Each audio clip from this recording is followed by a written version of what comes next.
Well, good morning from France to everybody. Feeling a lot more rested than I did about 12 hours ago, or whatever the heck it was, when we were at the base of the Eiffel Tower and I was half asleep and still dealing with all the stuff. It's about 9 a.m. local time in France, undisclosed portion of Paris, where we are staying at a booking of an Airbnb type place. But I want to talk today about an article I was reading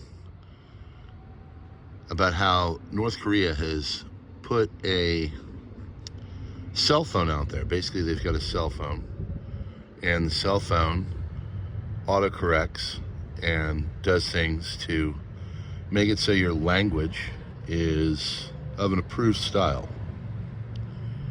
So, for instance, if you are talking with your loved one and that person happens to be your boyfriend, for one of your young ladies, one of my daughters, let's say she's talking to her boyfriend, when you put that word into the text, it basically autocorrects it into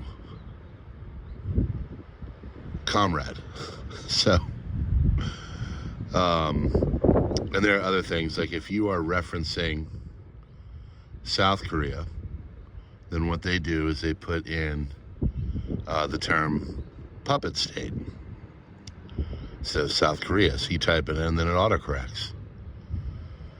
Now, we've all seen this capability before. We've seen it in different musings and things that were problematic when Rona was going full on.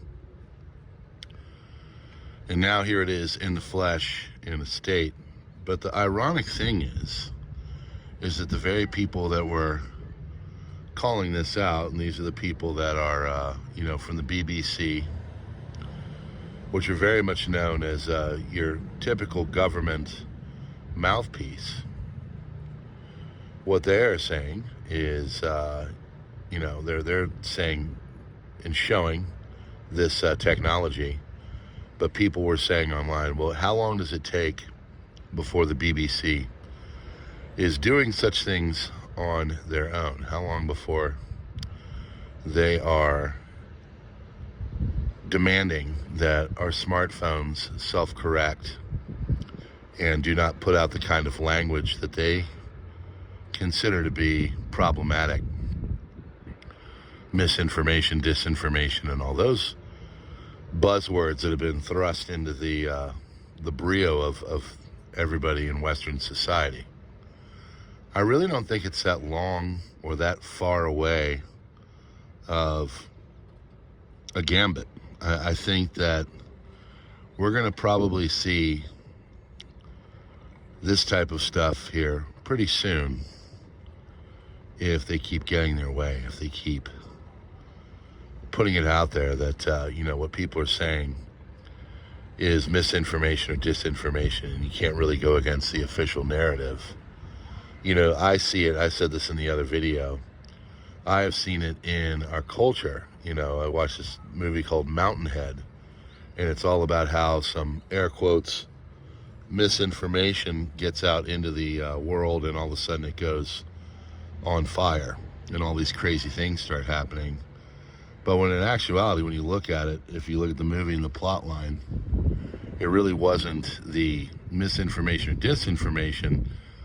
It was people using the AI technology to make it look real through deep fakes and stuff like that. So another question is, when will that start to happen?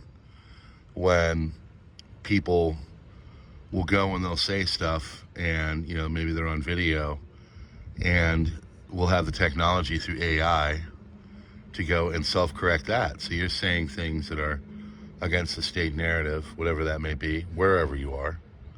And then all of a sudden the AI decides to self-correct it and say, nope, can't do that. Who knows? This technology exists, and it's going to be starting to use more and more. So just a little conversation, something to get you guys thinking about it. I appreciate you being here, and these are the kind of videos I'm going to be doing, just little musings. And then also I think I'm going to go and do a a little bit more of a deep dive of what France and Paris really looks like. And then from there, we're going off into the country, because as I was explaining to my children, cities look cool on paper. They look great, you know, from postcards and all that. But when you get into them and you're driving around and you're dealing with the traffic and you're dealing with the humanity and you're dealing with all of it, it's not quite as cool. Even my wife, who, you know, she and I met in New York City. It's just not fun. So, all right, friends, I just thought I would come on over and tell you all about this and do a little video from high above Paris, and a little quiet morning here. We shall see. Go out and do some video work and show you what Paris looks like and get some thoughts on being a prepper out traveling abroad. And we will see you on the next one. Going to censor information. North Korea blocks information from outside the country, and these phones don't have access to the internet. But South Korean TV shows are being smuggled over the border to try to show North Koreans how rich South Korea is and how much freedom people have here, to try to undermine the regime.